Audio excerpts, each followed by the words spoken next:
Bismillahirrahmanirrahim. Alhamdulillah. Alhamdulillahi wassalatu wassalamu ala Rasulillah nabiyina Muhammadin wa ala alihi wa sahbihi wa man sara ala nahjihi wastanna bi sunnatihi. Asyhadu an la ilaha illallah wahdahu la syarika lah wa asyhadu anna Muhammadan abduhu wa rasuluh. Qala Allah subhanahu wa ta'ala Ya ayyuhalladzina amanu taqullaha haqqa tuqatih wa la tamutunna illa wa antum muslimun. Wa qala يا أيها الذين آمنوا اتقوا الله وقولوا قولا سديدا يصلح لكم أعمالكم ويغفر لكم ذنوبكم ومن يطع الله ورسوله فقد فاز فوزا عظيما أما بعد فإن أصدق الحديث كتاب الله وخير الهدى هدى نبينا محمد صلى الله عليه وسلم وشر الأمور محدثاتها فإن كل محدثات في الدين بدعة وكل بدعة ضلالة وكل ضلالة في النار. Alhamdulillah, ahibat fillah, a'azzani Allah wa iyyakum. Di kesempatan yang penuh kebahagiaan ini, keberkahan ini, Allah Subhanahu wa taala memberikan pada kita kesempatan. Allah Subhanahu wa taala memberikan pada kita waktu, taufik kepada kita semua agar dengannya Allah Subhanahu wa taala berikan kepada kita keridhaan sebagaimana disabdakan oleh Nabi kita Muhammad sallallahu alaihi wasallam, man yuridillahu bihi khairan yufaqihu fid din. Orang yang Allah inginkan kebaikan padanya, Allah akan jadikan dia orang yang faqih dalam urusan agamanya. Dan ini jamaah sekalian merupakan tanda bahwasanya Allah tabaraka wa taala ridha terhadap hambanya. Hari ini insyaallah ahibat fillah azanallahu wa iyyakum, kita akan membahas tentang tazkiyatu an-nafs, metode pensucian jiwa. Yang mana kalimat tazkiyatun nafs, kalimat yang terdiri dari dua kalimat, yaitu tazkiyah yang berarti mensucikan dan juga an-nafs yang berarti bermakna jiwa, keinginan atau ego. Sehingga para ulama menjelaskan bahwasanya makna tazkiyatun nafs adalah metode pensucian jiwa yang dengannya seseorang senantiasa mendahulukan kesucian dirinya dibanding kepentingan jiwanya sendiri. Dan ini adalah tujuan atau hal sebab Allah Subhanahu wa taala mengutus nabinya Muhammad sallallahu alaihi wasallam. Allah Subhanahu wa taala berfirman, "Huwallazi ba'atsa fil ummiyina rasulan minhum yatlu 'alaihim ayatihi wa yuzakkihim wa yu'allimuhumul kitab wal hikmah wa in kanu min qablu lafi dhalalin mubin." Dan Allah Subhanahu wa taala lah yang mengutus di kalangan bangsa ummi, orang-orang yang buta huruf, orang-orang tidak bisa membaca, seorang rasul dari kalangan mereka, yatlu alaihim ayati, yang mana rasul ini membacakan ayat-ayat Allah Subhanahu wa taala, wa yuzakkihim, rasul ini mensucikan mereka dari dosa syirik, dari dosa-dosa jiwa lainnya, wa yu'allimuhumul kitab wal hikmah, dan rasul ini mengajarkan kepada mereka al-kitab, al-Qur'an, wal hikmah, as-sunnah, wa in kanu min qablu lafi dhalalin mubin. Dan yang mana mereka ini dahulu kala adalah orang-orang tersesat dalam kesesatan yang begitu nyatanya. Bahkan Allah Subhanahu wa taala sampai bersumpah dengan banyak sumpah, yang mana hal tersebut tidak ditemukan di Quran kecuali dalam firman-Nya yang berbunyi, wasyamsi wadduhaha wal qamari idza talaha wan nahari idza jallaha wal laili idza yaghshaha والسماء وما بناها والأرض وما طحاها ونفس وما سواها فألهمها فجورها وتقواها. Dalam ayat ini Allah Subhanahu wa taala berfirman dengan matahari, dengan waktu duha, dengan makhluk-makhluknya, dan Allah Subhanahu wa taala diperbolehkan untuk bersumpah dengan makhluk-makhluknya sampai pada firman yang berbunyi ونفس وما سواها فألهمها فجورها وتقواها قد أفلح من زكاها وقد خاب من دساها. Allah Subhanahu wa taala yang menciptakan jiwa tersebut. Lalu Allah Subhanahu wa taala berikan kepada jiwa tadi ilham, diberikan jalan, diberikan pengetahuan untuk bisa memilih mana jalan yang baik, mana jalan yang buruk. Maka sungguh beruntunglah orang yang berusaha mensucikan jiwanya, dan sungguh merugi orang yang mengkotori jiwanya. Bahkan dalam sebuah hadis Rasulullah sallallahu alaihi wasallam bersabda dalam sebuah hadis, "Kullun nasi yabdu fabai'u nafsaha famu'tiquha aw mubiquha." Disebutkan dalam sebuah hadis Rasulullah sallallahu alaihi wasallam bersabda, bahwasanya setiap hari akan ada orang yang berlalu kembali kepada Allah Subhanahu wa taala, pulang kepada Allah. Namun di antara orang-orang yang pulang kepada Allah Subhanahu wa taala ini, kembali kepada Allah, ada orang yang kembali dalam keadaan dia menebus dirinya, menebus jiwanya dengan ketaatan kepada Allah Subhanahu wa taala. Dia menyelamatkan jiwanya dari murka Allah Subhanahu wa taala. Namun di antara mereka juga ada orang yang ketika dia kembali kepada Allah, ternyata dia menjerumuskan dan mencelakakan jiwa. Ittaba'a hawa. Dia mengikuti hawa nafsunya, waliyadzubillah. Inilah orang-orang yang merugi. Orang-orang yang kita faham, orang-orang yang menjerumuskan jiwanya adalah orang yang berbuat zalim kepada dirinya sendiri. Wa mallahu bidhallamin lil 'abid. Dan Allah Subhanahu wa taala sekali-kali tidak pernah berbuat zalim kepada hamba-hambanya.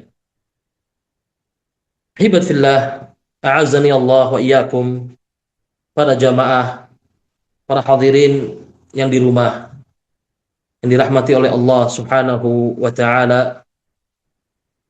Kemudian kalau kita berbicara tentang konsep tazkiyatu an-nafs, pensucian jiwa, maka tidak lepasnya kita akan membahas tentang sebab-sebab jiwa ini menjadi suci.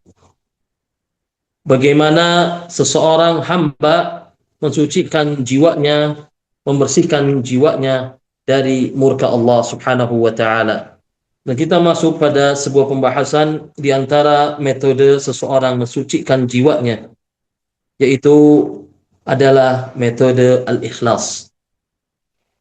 Allah Subhanahu wa taala berfirman tentang hamba-hambanya. Allah berfirman, "Huwallazi khalaqal mauta wal hayata liyabluwakum ayyukum ahsanu amala wa huwal azizul ghafur." Allah Subhanahu wa taala yang menciptakan kehidupan dan kematian untuk menguji hamba-hambanya. Siapakah di antara mereka yang paling benar, yang paling baik amalannya.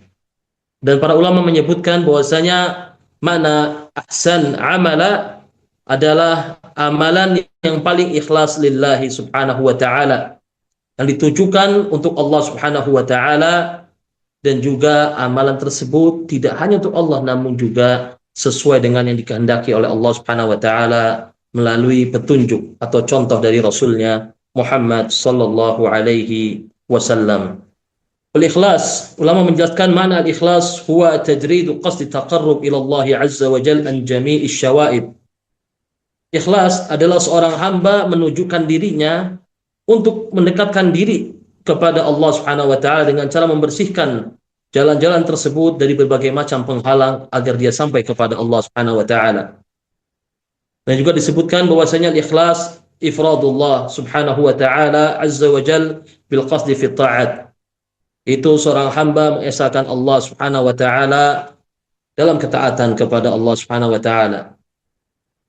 Serta makna lainnya juga disebutkan al-ikhlas huwa nisyan ru'yatil khalqi bidawamin nazar ilal khaliqi, yaitu seseorang melupakan atau meninggalkan atau menghilangkan pandangan, dia tidak mengharapkan pandangan makhluk, dan dia hanya menginginkan pandangan dari Allah Subhanahu wa taala.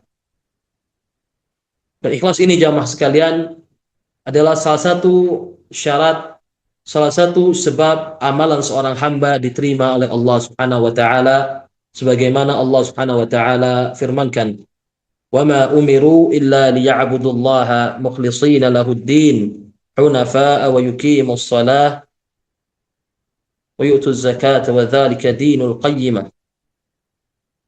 Dan ikhlas ini jamaah sekalian disebutkan oleh Allah, dan sesungguhnya mereka tidak diperintahkan oleh Allah Subhanahu wa taala kecuali hanya untuk menyembah Allah Subhanahu wa taala mukhlishina lahuddin. Tujuannya hanya untuk Allah Subhanahu wa taala, lurus ibadahnya, salatnya, puasanya, zakatnya, hijrahnya, semua untuk Allah Subhanahu wa taala. Disebutkan dalam sebuah hadis dari Abi Umamah radhiyallahu taala anhu, dia mengatakan, ja'a rajulun ila Rasulillah sallallahu alaihi wasallam. Pernah ada seseorang datang kepada Rasulullah sallallahu alaihi wasallam, kemudian dia bertanya pada Rasulullah sallallahu alaihi wasallam, "Ara'aita rajulan ghaza yaltamisul ajra wadh-dhikra, ma lahu?" Ya Rasulullah, apa pendapatmu tentang seseorang yang berperang? Bayangkan jamaah, ini perang. Yang kita faham bahwasanya makna perang ini yaqtul aw yuqtal. Ya entah dia membunuh atau dia akan dibunuh. Sebutkan orang ini berperang, namun saat bersamaan dia mencari pahala dari Allah Subhanahu wa taala, dan di sisi lain dia mencari ketenaran. Sahabat ini bertanya pada Rasulullah sallallahu alaihi wasallam, "Malahu?" Apa yang dia dapatkan ya Rasulullah? Maka Rasulullah sallallahu alaihi wasallam menjawab, "La syai'a lahu." Orang ini tidak akan mendapatkan apapun, kata Rasulullah. Lagi-lagi sahabat ini bertanya pada Rasulullah sallallahu alaihi wasallam, rupanya masih penasaran dengan jawaban Rasulullah sallallahu alaihi wasallam. Karena sahabat ini faham bahwasanya perang ini bukan ma la yahduruhul aql, keadaan di mana akal seorang itu hilang. Ketika perang, sejatinya seorang benar-benar mengorbankan seluruh yang dia punya. Seharusnya seperti itu. Sehingga lagi-lagi sahabat ini bertanya pada Rasulullah, "Ya Rasulullah, orang ini berperang. Niatnya cari pahala, namun saat bersamaan dia juga pengen disebut sebagai pemberani." Diulang 3 kali pertanyaan ini kepada Rasulullah sallallahu alaihi wasallam. Dan lihat jawaban Rasulullah sallallahu alaihi wasallam. Dia mengatakan, "La syai'a lahu." Dia nggak dapat apapun, kata Rasulullah. Kemudian Rasulullah sallallahu alaihi wasallam menjelaskan, "Inna Allah azza wa jalla yaqbal min al-amali illa ma kana lahu khalisan wabtagha bihi wajhah." Allah Subhanahu wa taala tidak akan menerima amalan seseorang sama sekali. Nggak akan diterima oleh Allah Subhanahu wa taala amalan seorang hamba sama sekali, kecuali amalan tadi ikhlas, murni, tujuannya hanya untuk Allah Subhanahu wa taala, mengharapkan wajah Allah Subhanahu wa taala. Ini berat jamaah sekalian. Makanya pernah seorang salaf mengatakan, ikhlas sa'at najatul abad. Ikhlasnya antum sesaat adalah keselamatan selama-lamanya. Disebutkan juga dalam hadis lain Rasulullah sallallahu alaihi wasallam bersabda, "Thalathun la yaghal alaihinna qalbu imri'in mu'min." 3 hal yang mana apabila hati seorang mukmin terisi dengannya, dengan 3 hal tersebut, maka hatinya tidak akan pernah bengkok, tidak akan pernah tersesat. Yang pertama, ikhlasul amali lillah. Dia ikhlas beramal tujuannya hanya untuk Allah Subhanahu wa taala. Wal munasahah li a'immatil muslimin. Ya. Ini penting, munasahah, menasihati para pemimpin kaum muslim. Kemudian yang ketiga, luzum jama'atihim. Senantiasa mengikuti jamaah kaum muslimin. Maksudnya siapa? Jamaah kaum muslimin man wafaqal haq, yaitu jamaah orang-orang yang senantiasa berada di atas sunnah Rasulullah sallallahu alaihi wasallam. Karena kenapa? Perhitungan atau yang dianggap i'tibar dari luzum jamaah adalah luzum jamaatir Rasul wa ashabi, yaitu yang dihitung sebagai jamaah kaum muslimin yang sebenar-benar yang mendapatkan keselamatan, mendapatkan jaminan dari Allah Subhanahu wa taala adalah jamaah Rasulullah dan para sahabatnya. Sehingga di zaman kita sekarang, bagaimana cara kita mengikuti atau dianggap sebagai jamaah Rasulullah, itu dengan senantiasa mengedepankan sunnah Rasulullah sallallahu alaihi wasallam. Dan para ulama juga menyebutkan di antara makna hadis ini adalah thalatha tastalih bihil qulub. Tastalih bihil qulub itu 3 hal yang mana dengannya hati seseorang menjadi baik. Dengan tiga hal tadi, seseorang yang sebelumnya berhati buruk menjadi orang yang berhati baik. Contohnya banyak contohnya. Di antaranya siapa? Sahabat, sebagian para sahabat Rasulullah Sallallahu Alaihi Wasallam.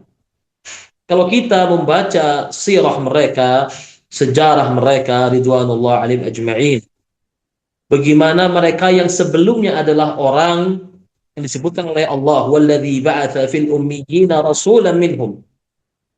Itu Allah mengutus nabinya di kalangan orang-orang yang buta huruf ini. Dan disebutkan sama Allah, wa in kanu min qablu la fi dhalalin mubin. Sebelumnya mereka ini orang-orang yang sesat, jelek kelakuannya. Tapi lihat, dengan hikmah Al-Quran, dengan hikmah sunnah Rasulullah Sallallahu Alaihi Wasallam, mereka mendapatkan bimbingan. Kita lihat umat ini tegak setelah Allah Subhanahu Wa Taala dan setelah Rasulnya Sallallahu Alaihi Wasallam, disebabkan mereka perantara para sahabat Rasulullah Sallallahu Alaihi Wasallam. Kita lihat contoh di antara siapa? Abu Marthad radhiyallahu taala anhu, Marthad al-Ghanawi radhiyallahu taala anhu. Suatu ketika Abu Marthad ini zaman jahiliyah pernah memiliki hubungan dengan seorang wanita, dekat luar biasa. Sampai ahabbaha wa ahabbat, cinta satu sama lain. Si Abu Marthad cinta sama perempuan ini pun cinta sama Abu Marthad. Lihat ini lihat makna tazkiyatun nafs, kesucian jiwa, dan ini ikhlas. Itu ikhlas yang kuat. Antum nggak bisa mensucikan jiwa antum tanpa antum ikhlas. Itu apa? Memurnikan tujuan antum semuanya untuk Allah Subhanahu Wa Taala. Abu Marthad ini cinta sama wanita ini. Masuk Islam Abu Marthad radhiyallahu taala anhu. Kemudian setelah beberapa waktu bertemulah dia dengan wanita pujaannya yang pernah dia temui sebelum Islam. Wada'athu, maka perempuan ini pun mengajak Abu Marthad untuk berbuat dosa. Fa'aba, namun dia menolak radhiyallahu taala anhu. Kemudian dia datang kepada Rasulullah Sallallahu Alaihi Wasallam. Dia menolak perbuatan dosa dan dia berusaha mencari solusi. Kenapa? Dia punya perasaan, dia manusia juga. Dia punya jiwa juga.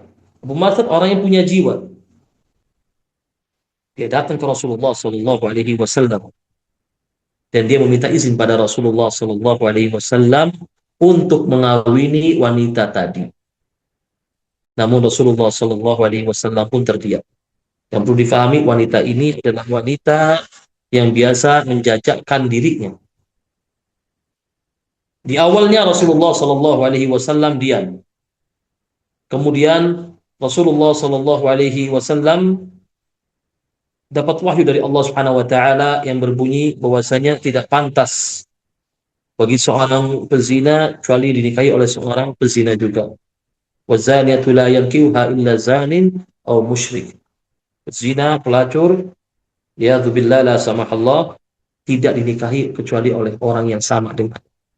Lihat di sini bagaimana respon dari Abu Marthad radhiyallahu taala.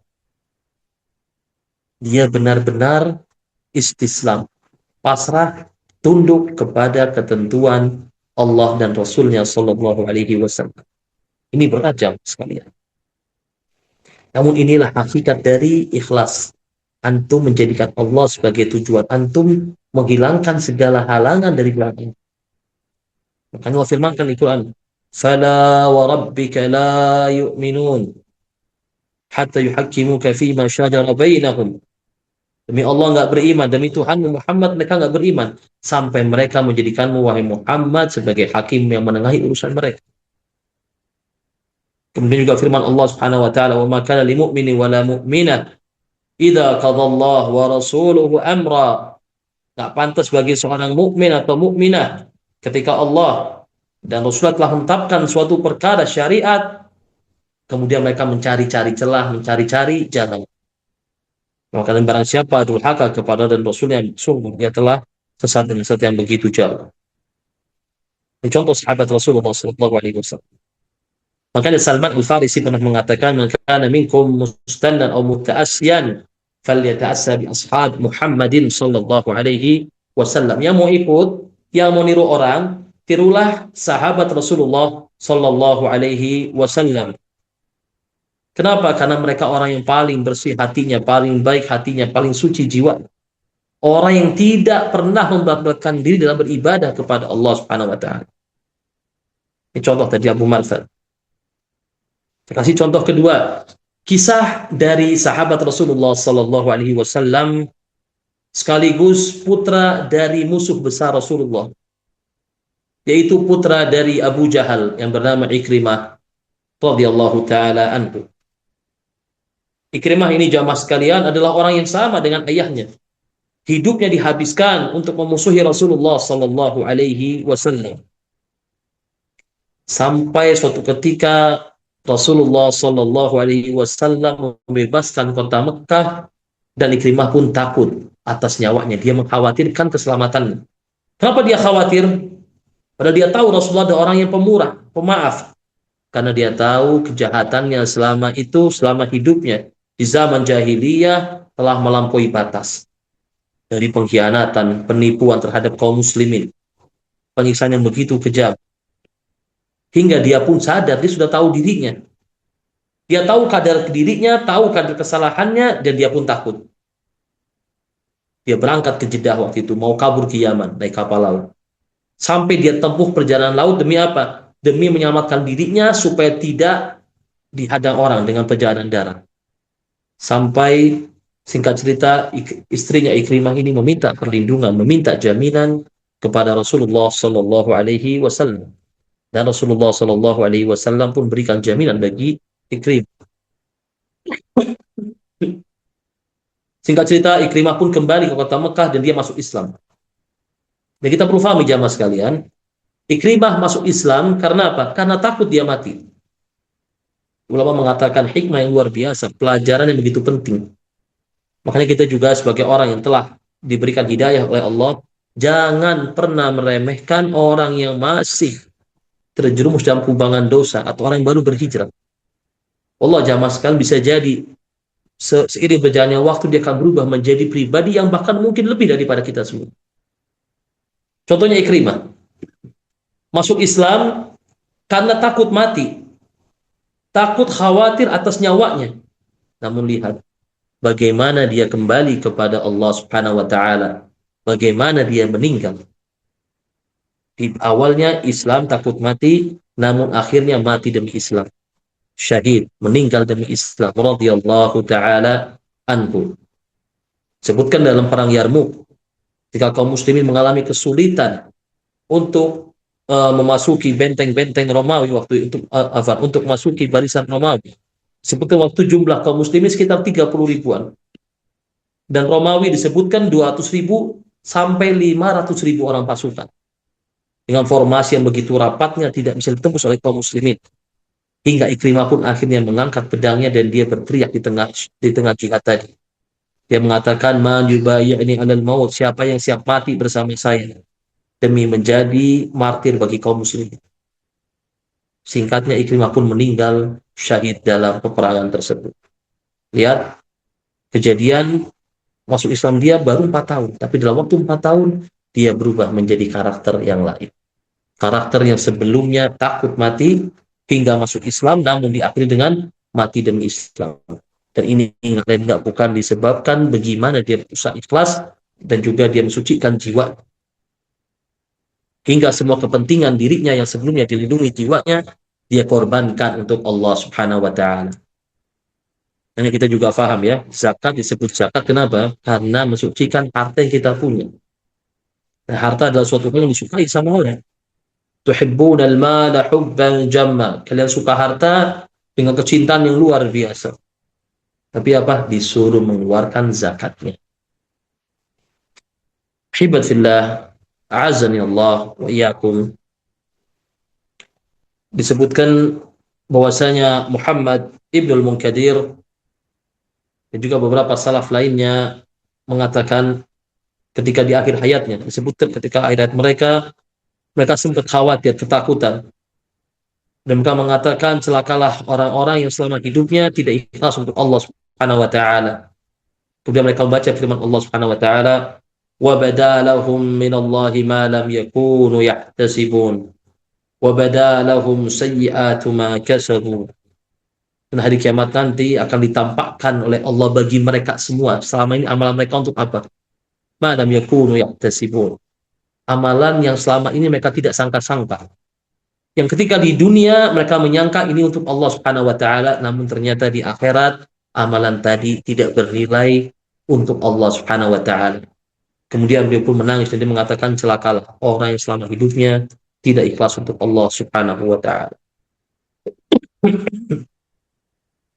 Oleh karena jamaah sekalian, wajib bagi kita untuk senantiasa merawat ikhlas kita untuk Allah Subhanahu wa taala.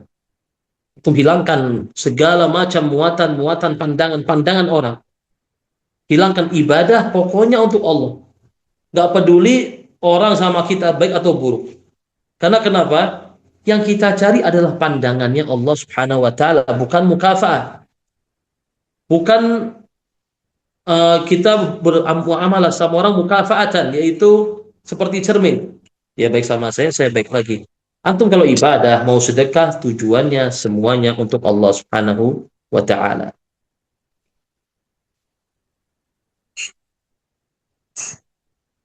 Dan banyak para salaf rahimahumullah taala menjelaskan makna ikhlas. Di antaranya Fudail bin Iyad mengatakan, tarkul amal min ajli nasi riya. Antum tidak mau beramal karena manusia. Antum sudah riya nih. Antum mau sholat, antum ada orang gak enak, antum sudah riya sebenarnya. Wal amal min ajli nas, namun antum beramal tujuannya untuk dilihat sama orang, itu juga berbuat syirik, kata Fudail bin Iyad. Dan ikhlas adalah bagaimana caranya engkau selamat dari keduanya. Ini susah, banyak pasal juga mengatakan, ma'alajtu syai'an asyaddu alayya min qalbi atau min niyati. Aku tidak pernah melawan suatu hal, mengobati, menterapi dari diriku yang lebih susah, lebih sulit daripada niat. Kenapa? Karena berbolak-balik namanya niat tersebut. Namun perlu difahami jamaah sekalian, niat ini jamaah sekalian bukanlah ucapan dengan lisan kita, bukan. Nawaitu hadza, bukan. Niat bukanlah antum mengucapkan dengan lafaz, bukan. Tapi niat mahaluhal qalbu, di hati. Antum buat apa nih ibadahnya? Tujuannya apa? Antum mengarahkan buat apa ini ibadah? Apakah buat Allah atau li ghairillah? Apakah untuk Allah atau untuk selain Allah Subhanahu wa taala? Itu yang dimaksud dengan an-niyat. Kemudian kita juga ingat hadis Umar bin Khattab radhiyallahu taala anhu, Rasulullah sallallahu alaihi wasallam juga bersabda, innamal a'malu binniyat wa innamal likulli imri'in ma nawa. Faman kan hijratuhu ila Allah wa rasulih fa hijratuhu ila Allah wa rasulih. Wa man kan hijratuhu lid-dunya yusibuha aw imra'atin yankihuha fa hijratuhu ila ma hajara ilaihi. Rasulullah sallallahu alaihi wasallam bersabda dalam sebuah hadis, sesungguhnya setiap amal itu tergantung dengan niatnya. Antum tujuannya apa, niatnya apa, antum beramal tadi. Amal antum akan dibayar sesuai dengan tujuan niatnya antum. Wa innamal likulli imri'in ma nawa, dan seorang akan dibayarkan juga dengan niatnya. Amalan tadi dinilai karena niatnya. Orang pun dapat pahala sesuai dengan niatnya. Makanya Nabi juga bersabda dalam hadis lain, rubba amalin saghirin tu'azzimuhu niyat. Bisa jadi ini amalan kecil di mata orang tapi jadi besar di sisi Allah karena niatnya. Dan sebaliknya, amalan yang besar di mata orang menjadi kecil di sisi Allah juga karena niat. Wa innamal likulli imri'in ma nawa, dan seorang akan diganjari dengan niatnya, kata Rasulullah sallallahu alaihi wasallam. Faman kanat hijratuhu ila Allah wa rasulih, maka barang siapa hijrahnya tujuannya untuk Allah dan Rasulnya, fa hijratuhu ila Allah wa rasulih, maka begitu pula dapat ganjaran besar. Hijrah karena Allah dan Rasulnya. Dan siapa saja yang hijrahnya untuk dunia, yusibuha, dunia ingin dia raih, au imra'atin yankihuha, atau wanita yang ingin dia nikahi, fa hijratuhu ila ma hajar ilaih, hijrahnya sesuai dengan tujuannya. Dan ini menurut dan Rasulullah SAW pada lafaz yang kedua tidak mengulanginya. Tidak mengulangi lafaz yang sama. Lihat di penggalan pertama Nabi mengatakan hijrah untuk Allah dan Rasulnya, maka nilainya pun hijrah untuk Allah dan Rasulnya. Tapi ketika selain Allah dan Rasulnya, hanya mencukupkan hijrahnya sesuai dengan tujuan. Menunjukkan apa? Bahwasanya tujuan selain Allah itu banyak. La yanhasir, kata para ulama, tujuan selain Allah itu banyak, tidak terhingga. Adapun tujuan untuk Allah itu hanya satu. Sehingga disebutkan juga ikhlas adalah kita memfokuskan tujuan kita hanya untuk Allah Subhanahu wa taala. Ini penting jamaah sekalian, kita perlu mengecek isi hati kita. Apakah amalan saya ini benar untuk Allah?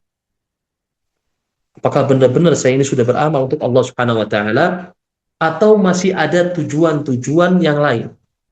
Masih ada kepentingan-kepentingan muatan-muatan yang lain? Itu tadi ya, dan orang itu akan dibayar sesuai dengan niat ya jamaah sekalian. Saya teringat kisah Adi bin Hatim At-Ta'i radhiyallahu taala anhu, anak dari Hatim At-Ta'i. Dia pernah bertanya tentang ayahnya kepada Rasulullah Sallallahu Alaihi Wasallam. Ayahnya ini seorang raja Nasrani Kristen dulunya. Bertanya pada Rasulullah tentang ayahnya. Ya Rasulullah, bagaimana ayahku? Bukankah dia orang baik, dia orang ini, dia orang itu? Apakah dia nggak mendapat ganjaran? Kata Rasulullah, enggak, nggak ada ganjarannya. Tapi dia baik ya Rasulullah. Kata Nabi, iya dia baik, punya tujuan dan dia telah mendapatkannya. Artinya apa? Ulama mengatakan bahwasanya Hatib At-Ta'i ini dulu berbuat baik, menyambung silaturahmi, memberikan makan fakir miskin, menyantuni janda, tujuannya untuk mendapatkan nama, dan dia telah mendapatkannya di dunia. Lihat, jadi tadi jamaah sekalian, amalan kita yang tidak untuk Allah dibayar di dunia, dibayar. Tapi apa? Di akhirat tidak mendapatkan sama sekali bayarannya. Makanya disebutkan dalam ayat, disebutkan dalam beberapa riwayat, bahwasanya seorang tabi'in pernah ditanya oleh muridnya tentang sebuah ayat yang paling ditakuti oleh sahabat Rasulullah Sallallahu Alaihi Wasallam. Apa sih ayat yang paling ditakuti oleh para sahabat Rasulullah? Maka tabi'in ini mengatakan sebuah ayat, "Man kana yuridu hayatad dunya wa zinataha nuwaffi ilaihim a'malahum fiha wa hum fiha la yubkhasun." Barang siapa menginginkan kehidupan dunia, keindahannya, maka Allah akan tunaikan, Allah akan berikan pada dia tanpa dikurangi sama sekali. Allah akan kurangi pemberiannya. Mau dunia dikasih sama Allah Subhanahu wa taala. Tapi apa pengalaman berikutnya? Ulaika alladzina laysa lahum fil akhirati illa an-nar wa habita ma sana'u fiha wa batilun ma kanu ya'malun. Tapi orang-orang mendapatkan ganjaran karena niat dunia ini, dibayar di dunia ini, tidak mendapatkan di akhirat kecuali hanya yang neraka, waliyadzubillah. Dan batal, tidak bernilai semua amalan yang mereka kerjakan, tidak bernilai di sisi Allah Subhanahu wa ta'ala.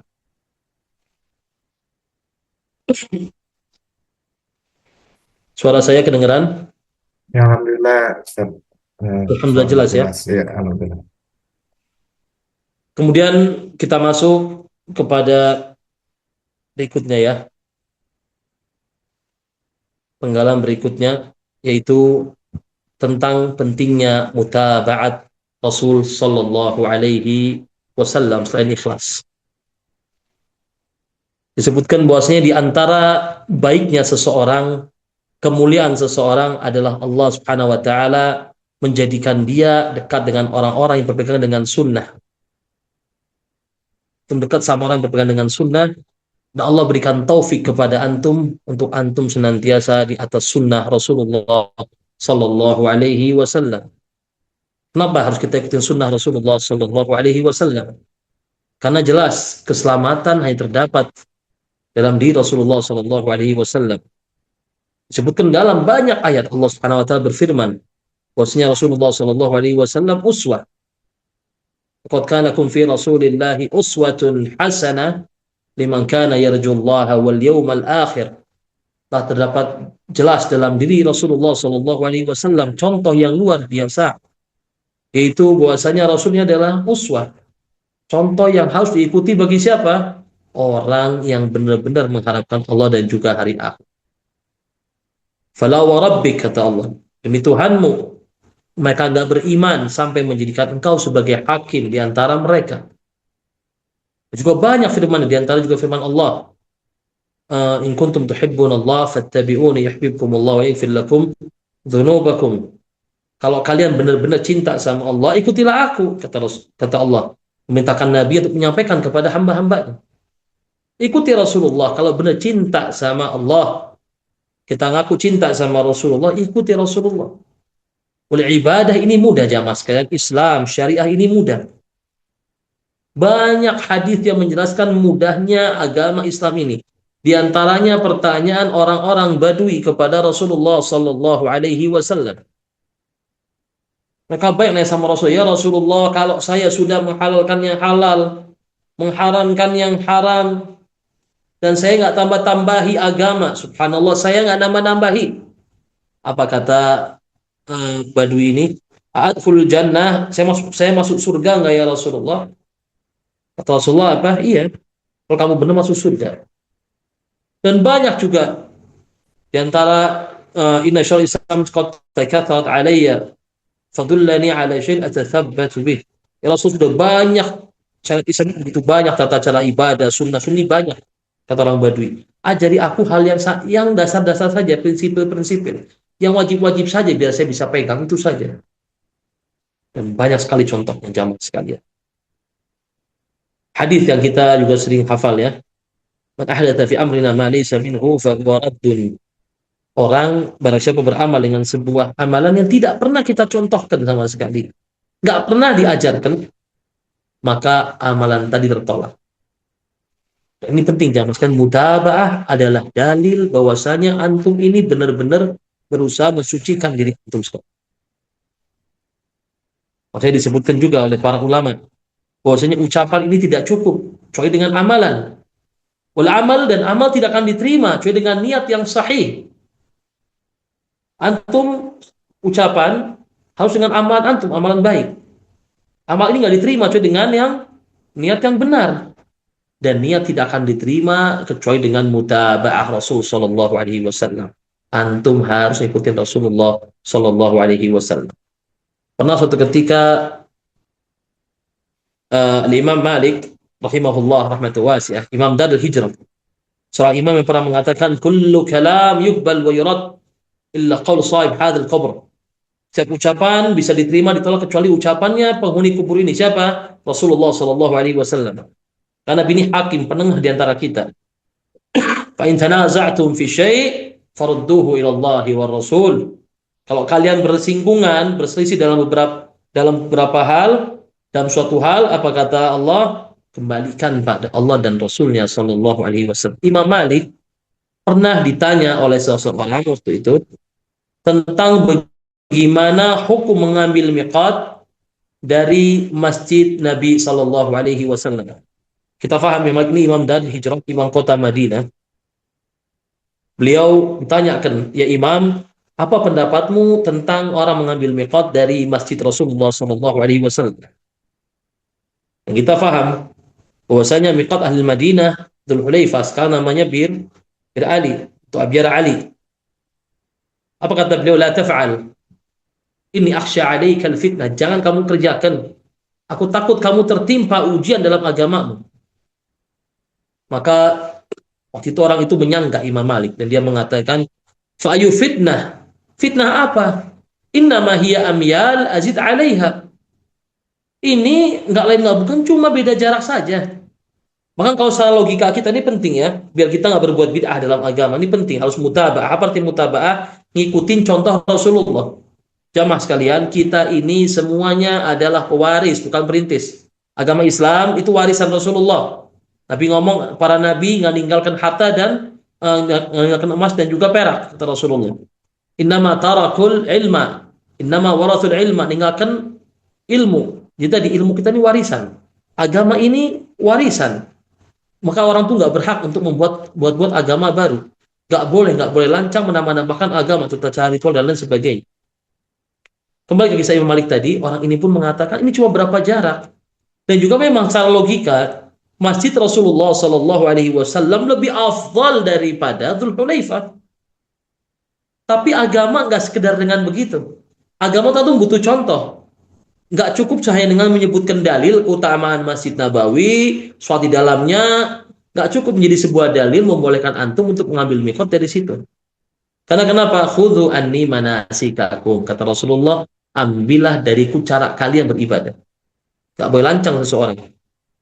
Apa kata Imam Malik? Imam Malik itu menyanggah lagi. Fa ayu fitnatin a'zam. Fitnah apa yang lebih besar daripada engkau menyangka dirimu telah sampai kepada sebuah kebaikan yang mana Rasulullah Shallallahu Alaihi Wasallam pun luput dari kebaikan tersebut.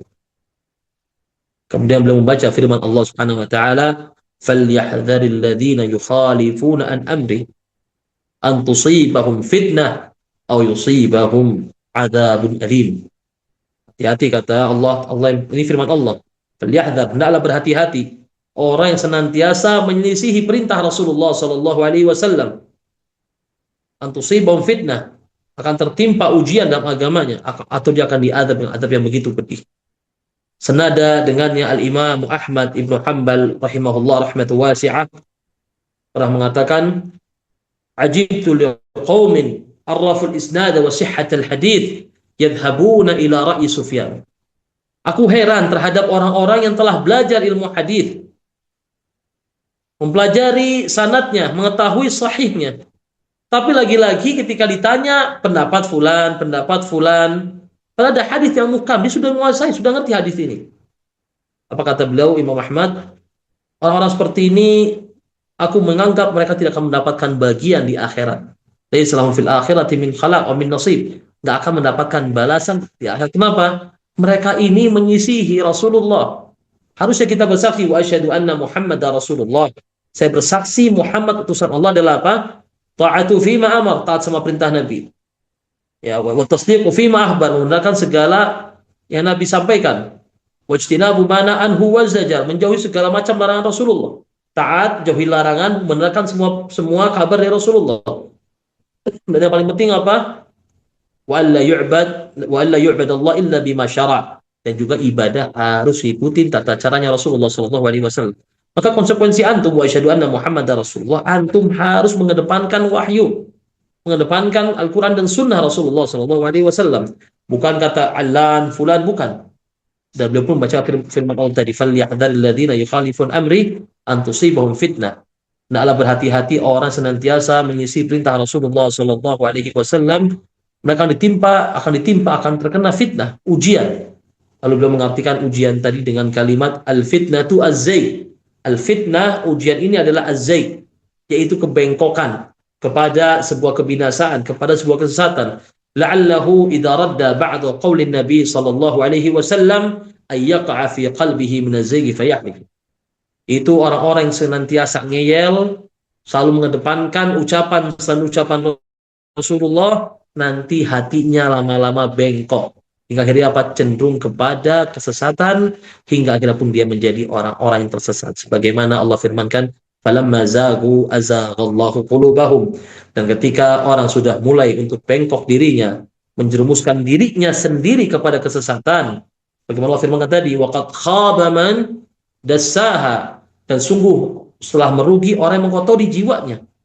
Harusnya ikutin sunnah Rasulullah, malah apa? Lebih mengedepankan fanatismenya, mengedepankan omongan A, omongan B, omongan C.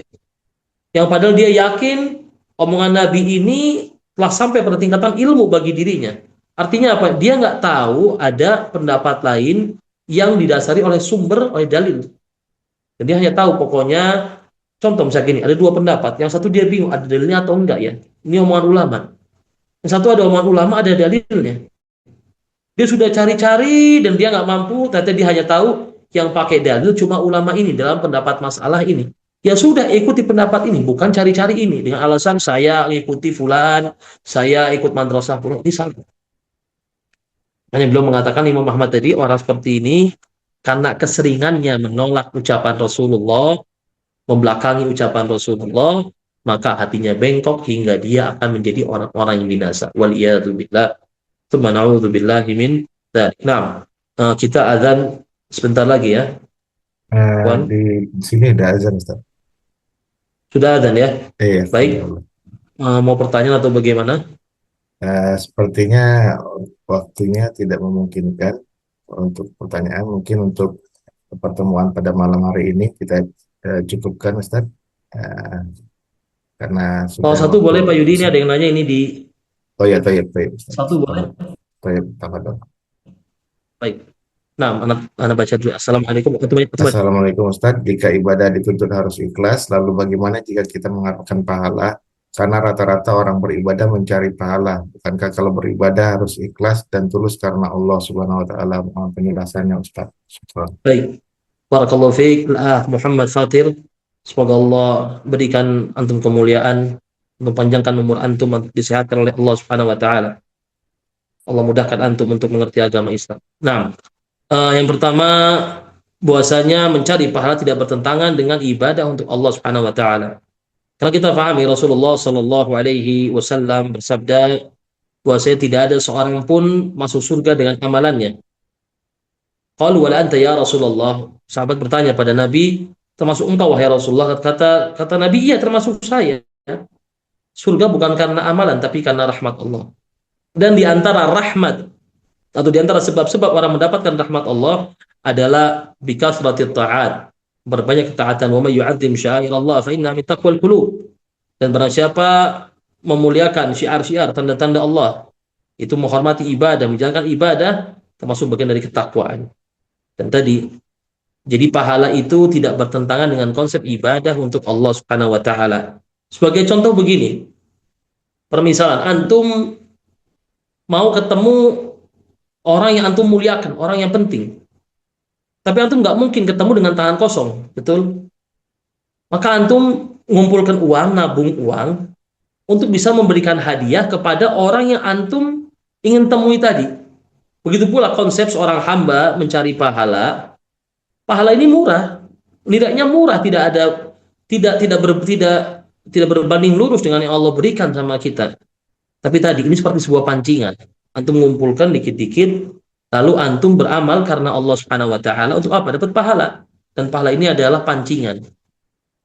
Misal seperti jadi antum berikan suatu hal yang receh, yang remeh, antum taat sama Allah. Sebagaimana contoh orang atau misalkan orang itu pengen dari antum mengerjakan suatu hal yang ringan-ringan lah. Suruh jalan kaki misalkan. Nanti dikasih misalkan uang 1 miliar. Sebenarnya jalan kaki jalan, paling antum jalan cuma 100 meter dapat 1 miliar. Kan sebenarnya nggak apa ya, nggak berbanding, nggak seimbang. Tapi tadi itulah konsep pahala dan juga rahmat Allah Subhanahu wa taala. Jadi tadi ya, pahala yang antum kerjakan tidak bertentangan dengan konsep ikhlas. Justru tadi di antara sebab kita ikhlas adalah kita memang tujuannya mencari ridha Allah. Dengan bahasa kita ya pahala ya. Agar kita mendapatkan ganjaran dari Allah Subhanahu wa taala dengan jannatullah. Justru bahaya kalau orang beribadah sebagaimana ibadah orang-orang yang zindik, nggak takut tidak takut neraka, nggak ingin surga, cuma cinta Allah. Salah. Ibadah itu harus lengkap tiga-tiganya.